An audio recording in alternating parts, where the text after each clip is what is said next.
Tanah Pringgondani, terbentang lahan subur bernama Tunggorono, menyimpan sejarah panjang, saksi sebuah kesalahpahaman sejak masa pemerintahan Prabu Pandu Dewanata.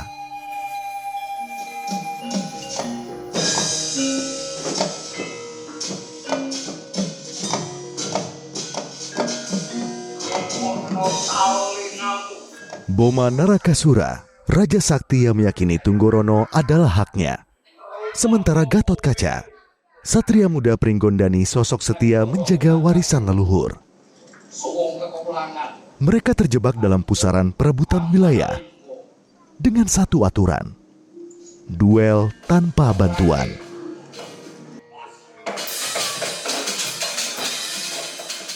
Tapi janji itu dikhianati. Prabu Karangteknyana turun tangan. Bimasena terpaksa membela. Pertarungan berubah menjadi perang besar. Riuh, penuh amarah. Masing-masing membela pihaknya. Hingga kebenaran terungkap, bumi Tunggorono kembali ke tangan Gatot Kaca sebagai warisan sah Pringgondani. Inilah kisah rebut kikis Tunggorono. Peperangan yang bukan hanya soal tanah, tapi tentang kehormatan, kesetiaan, dan harga diri.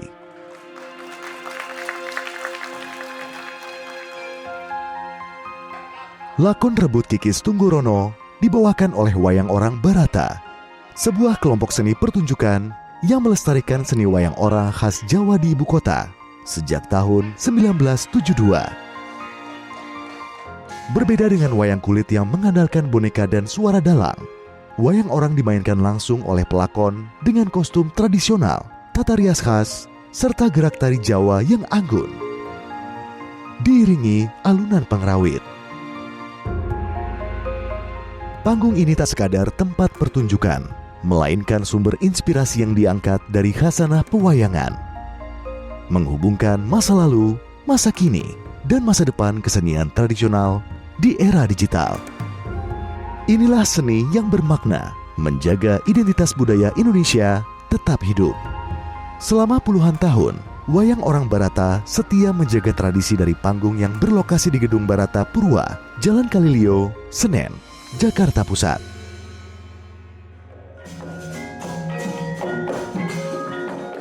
Layaknya lakon rebut kikis Tunggorono yang syarat konflik dan perjuangan, kelompok Wayang Orang Barata pun berjuang di kehidupan nyata. Di balik tirai, mereka juga menghadapi tantangan dan pergulatan melawan waktu dan perubahan zaman. Regenerasi dan kolaborasi menjadi kunci. Wajah-wajah muda mulai mengisi panggung, membawa energi baru namun tetap setia pada pakem warisan leluhur.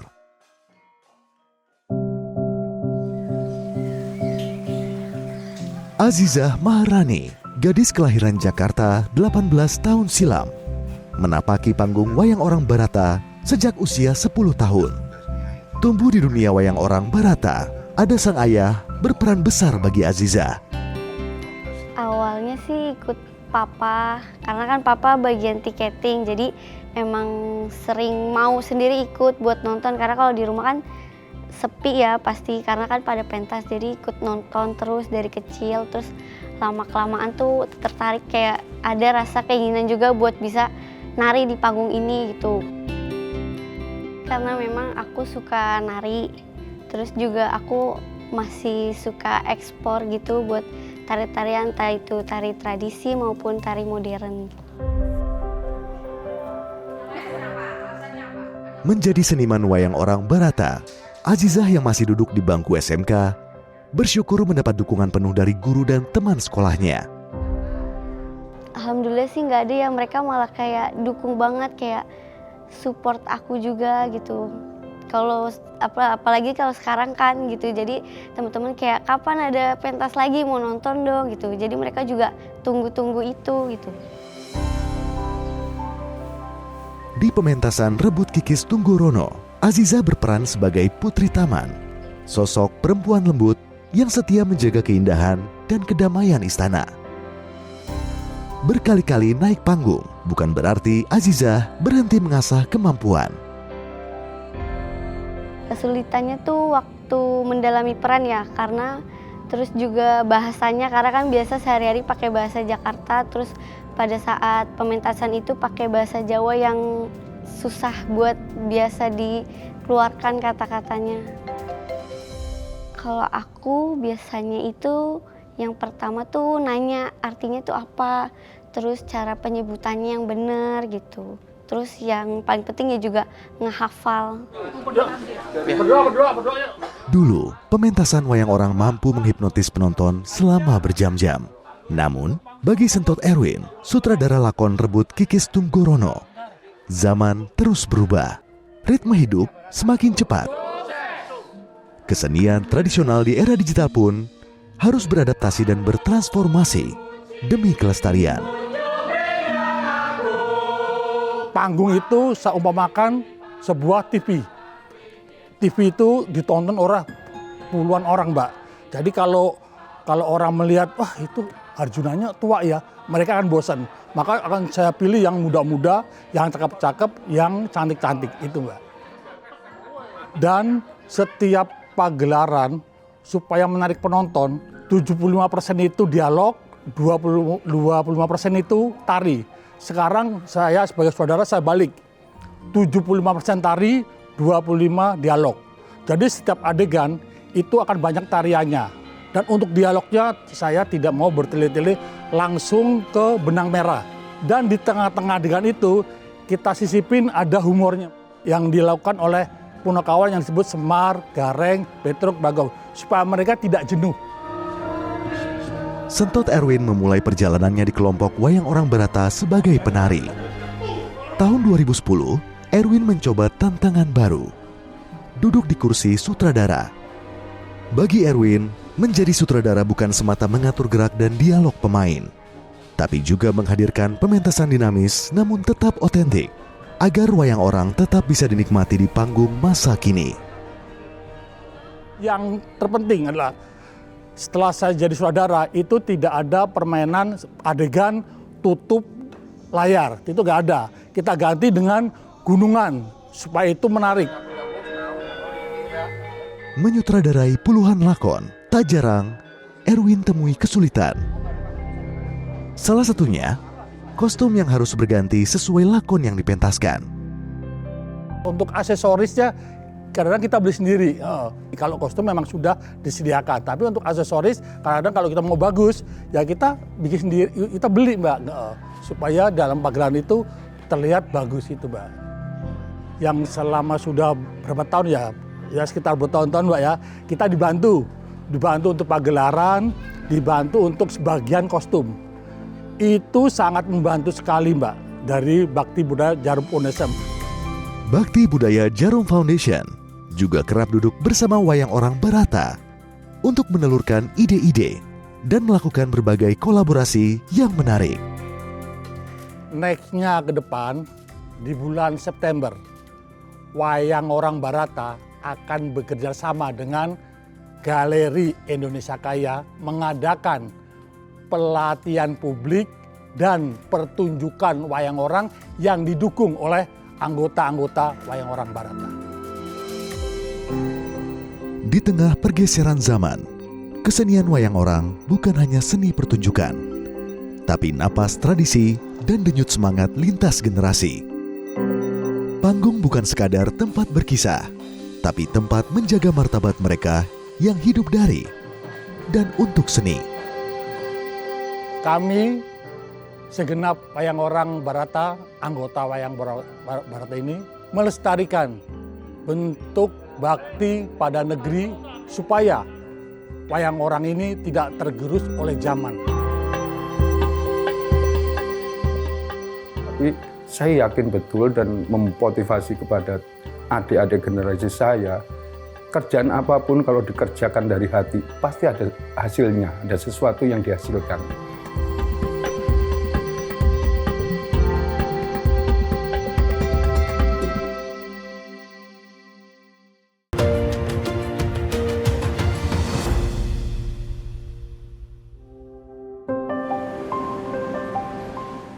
tengah riuh kota metropolitan Jakarta, ada satu sudut yang masih setia menjaga denyut seni dan budaya Jawa.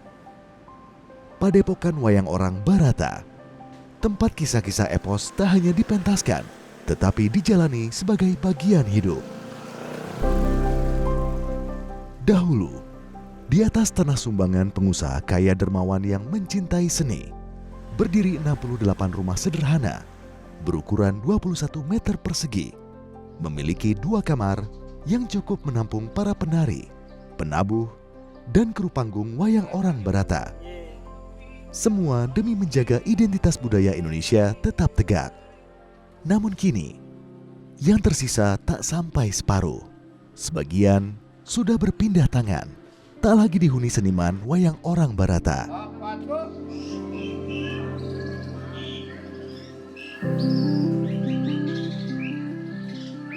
Teguh Kentus Ampiranto bersama istri dan 4 anaknya masih tinggal di rumah yang telah berdiri selama puluhan tahun.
Mereka tak mau menggantungkan hidup dari wayang orang Barata. Beragam pekerjaan pun dilakoni, mulai dari jasa rias, membuka warung nasi, hingga ojek online. Baginya, karya seni semata-mata bukan bicara uang, tapi berkarya setulus hati demi menyalakan api tradisi tetap lestari. Memimpin sebuah padepokan di tengah zaman yang serba cepat bukanlah perkara mudah. Kentus harus berjuang menjaga api semangat di tengah tantangan yang datang silih berganti. Penonton yang kian berkurang, biaya operasional yang terus naik, dan regenerasi pemain yang tak selalu berjalan mulus. Apalagi kita sangat berat sekali untuk melestarikan dan mengangkat wayang orang Barata, terus meregenerasi anak-anak. Bayangkan betapa beratnya. 80% pemainnya sekarang kelahiran Jakarta yang bergaulnya di sana-sana. Tapi pas main wayang harus bisa bahasa Jawa, harus bisa berkarakter, harus bisa memakai kostum sendiri gitu. Itu bangganya saya. Jadi generasi kami itu nggak malu, nggak ragu, dan tetap mau untuk melestarikan wayang orang Barata. Tapi ya kesulitannya ada lagi. Biasanya pemain ditonton itu semangatnya sangat luar biasa. Ini main tapi nggak ada penonton, jadi membangun karakternya itu kadang-kadang sulit. Tapi lama-kelamaan kita bisa berjalan. Anggota wayang orang Barata kini lebih dari 150 orang. Tidak semua bisa tinggal di 21 rumah peninggalan generasi pertama. Sebagian mengontrak rumah di luar padepokan, sebagian lagi tinggal di gedung pertunjukan Barata Purwa. Salah satunya sang sutradara Sentot Erwin. Namun, tahun 2004, gedung pertunjukan tersebut menjalani revitalisasi. Para seniman termasuk Erwin beserta istri dan kelima anaknya terpaksa dipindahkan ke aula Padepokan Wayang Orang Barata di kawasan Sunter, Jakarta Utara. Aula sederhana yang semula difungsikan sebagai ruang latihan, kini berubah jadi tempat tinggal bagi 18 kepala keluarga. Berdampingan dengan sekat dan sempitnya ruang, mereka belajar arti lapang hati. Disinilah keguyuban terjaga, setiap tangan saling membantu, setiap hati saling menguatkan. Ya, Mbak bisa bayangin aja dah, yang tadinya aula bisa jadi kamar, per kamar, per kamar, 3 kali dia. Kondisinya ya, maaf Mbak, sangat memprihatinkan. Nah, karena kita tidak punya biaya Mbak, begitu, maka aula itu disekat-sekat menjadi kamar untuk tinggal para pemain yang tinggal di gedung ini. Gaji wayang orang Barata itu sangat minim sekali Mbak, tapi sudah jadi komitmen kami. Kami harus melestarikan kebudayaan ini sampai akhir zaman. Wayang Orang Barata lahir dari semangat perantauan seniman wayang orang di awal tahun 1970-an.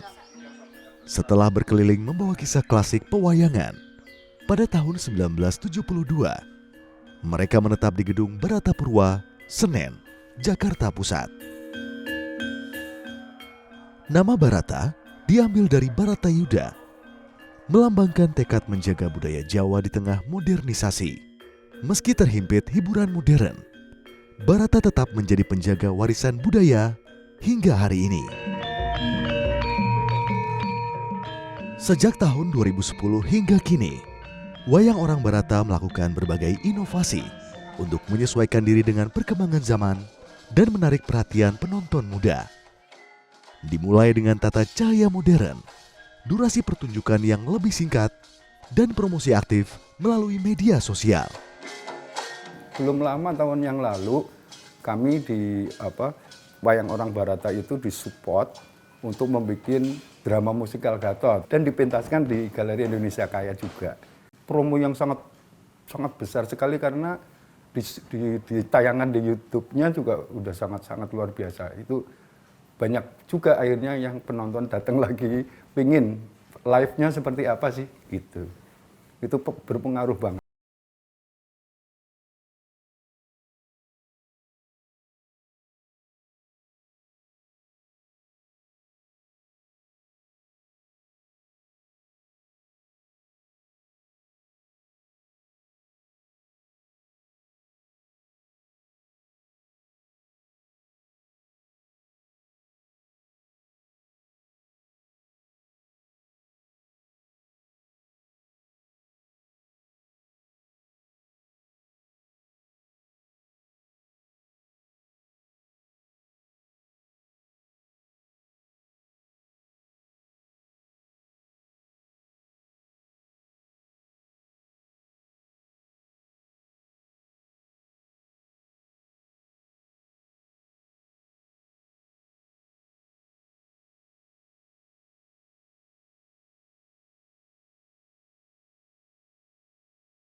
Saya itu 4 bulan masih buat main, buat nari di panggung Barata gitu. Jadi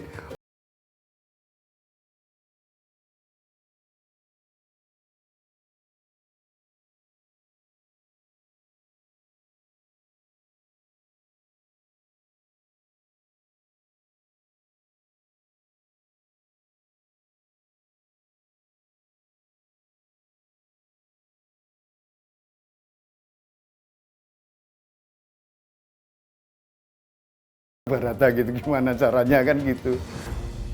Apa yang sudah menjadi tradisi itu tetap muncul, tapi diperkaya dan diperbarui. Dan sahabat-sahabat Barata itu sudah membuktikan bahwa regenerasi ya juga sudah bisa dilangsungkan ya.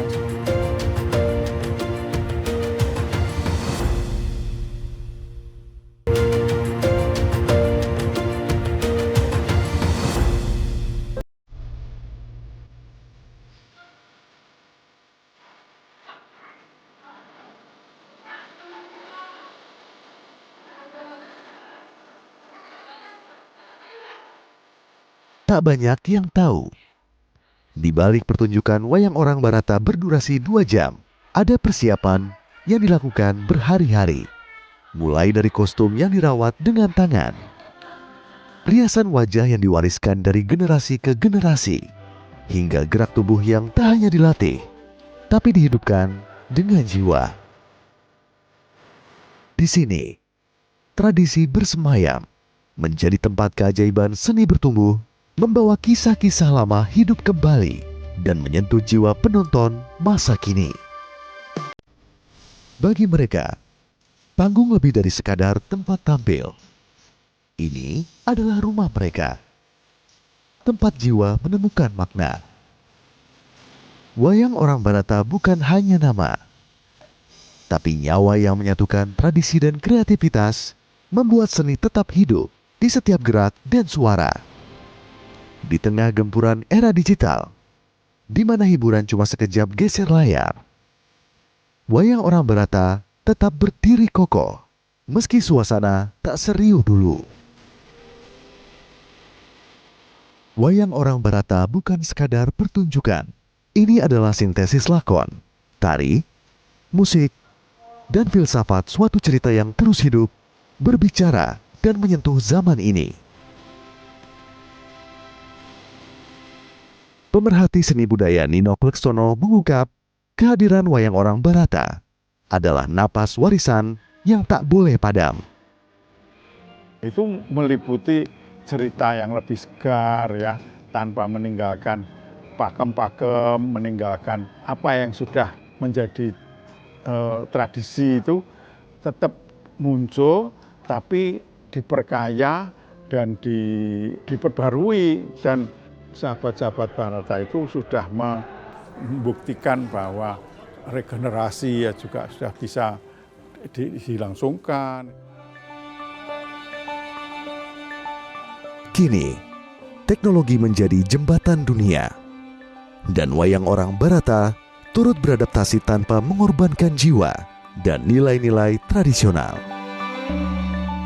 Ini di Barata ini kan ini lihat lapisan-lapisan itu, layar itu ganti backdrop itu ada yang istana, ada yang hutan, ada yang laut, ada yang apa. Kalau adanya dukungan multimedia itu sangat membantu begitu. Suaranya lebih jernih, lalu terus penggunaan sling segala itu. Jadi dan saya kira sahabat-sahabat juga di Barata ini itu sudah memanfaatkan ya. Tak hanya menulis dan mengamati, Nino turut andil berperan melalui seni ketoprak dan wayang orang bersama Barata dalam pementasan wayang orang jurnalis. Bakti Budaya Jarum Foundation itu telah berkontribusi banyak, tidak saja untuk seni wayang tapi juga untuk seni tradisi yang lain. Bakti pada negeri, jadi semua itu bisa ditanamkan melalui tontonan dan tuntunan. Di tengah tantangan yang harus dihadapi seniman Indonesia akibat pergeseran zaman, Jarum Foundation hadir memberikan dukungan nyata melalui program Bakti Budaya sejak tahun 1992. Membuka kesempatan seniman untuk terus berkarya serta membangun ruang kebudayaan modern sebagai tempat pentas terbuka bagi para pelaku seni. Mulai dari ruang berbasis teknologi seperti Galeri Indonesia Kaya, panggung publik, ruang kreatif, hingga platform digital sebagai portal informasi dan sosial media. Termasuk bagi wayang orang Barata yang beberapa kali tampil di Galeri Indonesia Kaya, Jakarta.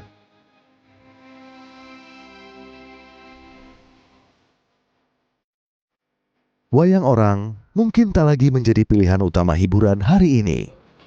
Penontonnya tak seramai bioskop dan tak secepat viralnya konten di media sosial. Tapi selama masih ada hati yang menghargai, selama masih ada yang mencintai, dan selama ada yang melestarikan demi bakti pada negeri, kisah ini belum selesai.